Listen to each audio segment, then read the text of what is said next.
मुतफिका तौर पे फैसला किया वो ये है कि रिटायर्ड जजेस और जनरल इनको दोबारा नौकरी में ना लिया जाए। माशाल्लाह पेंशन और बाकी पेंशनरी बेनिफिट्स इतने ज्यादा हैं कि अगर उनको दोबारा नौकरी ना मिले तो बहुत एहसन तरीके से उनका गुजारा हो सकता है। हर शोबा जिंदगी में लोग अपने जो पेट काट रहे हैं, अपने जो अखराजात है उनमें कट डाउन कर रहे हैं, तो क्यों ना हम ये हुकूमत वक्त से मुतालबा करें कि रिटायर्ड जजेस और रिटायर्ड जनरल्स को दोबारा किसी नौकरी पे वो ना लाया जाए, बल्कि ऐसे हकदार जो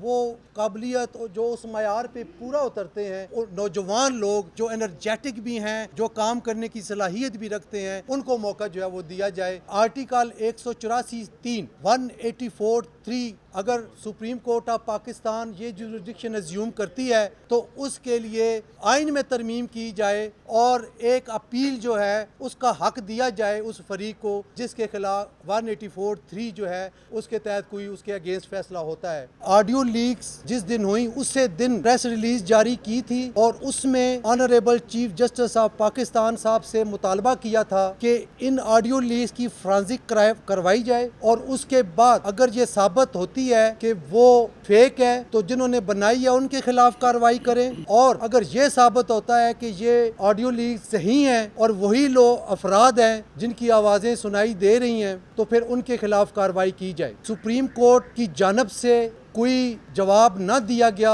ये एमरजेंट मीटिंग बुलाई गई जिसमें मुत्तफिका तौर पर यह फैसला हुआ। रेफरेंस फाइल करेंगे आर्टिकल 209 के तहत सुप्रीम कोर्ट के जज साहब के खिलाफ। इस फैसले में कोई जो है वो फर्क नहीं है। ये यूनानिमस फैसला है और ये विल ऑफ द बार है, will of the voters, will of the lawyer fraternity of Pakistan, उसके तहत जो है वो हमने ये फैसला किया है कि हुकूमत वक्त से ये मुतालबा करेंगे कि सीनियर प्यूनी जज काजी फायज ईसा साहब के खिलाफ जो रेफरेंस के हवाले से रिव्यू पिटीशन फाइल की है गवर्नमेंट ने वो भी वापस ली जाए। हम समझते हैं कि वो रेफरेंस वो मेलाफाइडी था, उसमें कोई ऐसी चीज़ नहीं थी और सिर्फ फाजल जज साहब को प्रेशराइज करने के लिए और ब्लैकमेल करने के लिए दायर किया गया। तमाम बार कौंसल्स ने और पाकिस्तान बार कौंसिल ने एक मुश्तरका मुत्तफिका तौर पर lawyer protection and welfare act का मुसवदा जनाब वज़ीर आज़म पाकिस्तान को दिया था, जिस पे उन्होंने वादा किया था कि हम बहुत जल्द इस पे कानून साजी करके तो बिल की शक्ल देंगे। इसमें भी हमारा मुत्तफिका मुतालबा ये है हुकूमत वक्त से कि lawyer protection and welfare act जो है उसको कौमी असम्बली और सेनेट में पेश करके बाकायदा कानून बनाया जाए। चूँकि पूरे मुल्क की लॉयर फ्रेटर्निटी में एक चीज़ जो है वो एक चीज़ देखी जा रही है कि कोई तहफ़्फ़ुज़ नहीं है वकला को, और आए रोज़ वकला को जो है वो निशाना बनाया जाता है। और इस हवाले से ये अशद ज़रूरत महसूस की गई है कि lawyers protection and welfare act जो है वो उसको अमली शक्ल दी जाए। चीफ जस्टिस ऑफ पाकिस्तान मेंबरान जुडिशल कमीशन को ऑन बोर्ड लें और उनके साथ बैठ के रूल्स जो हैं एलिवेशन क्राइटेरिया मुकर्रर करें। चूँकि बार कौंसिल और बार एसोसिएशन ने हमेशा ये मुतालबा किया कि जो सीनियरिटी का प्रिंसिपल है उस पर हम कोई सौदेबाजी नहीं करेंगे,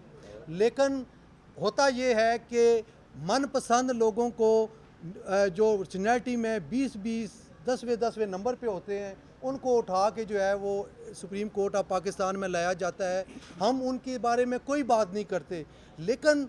ये हमने देखा है और ये हमारे तजर्बे में ये बात आई है कि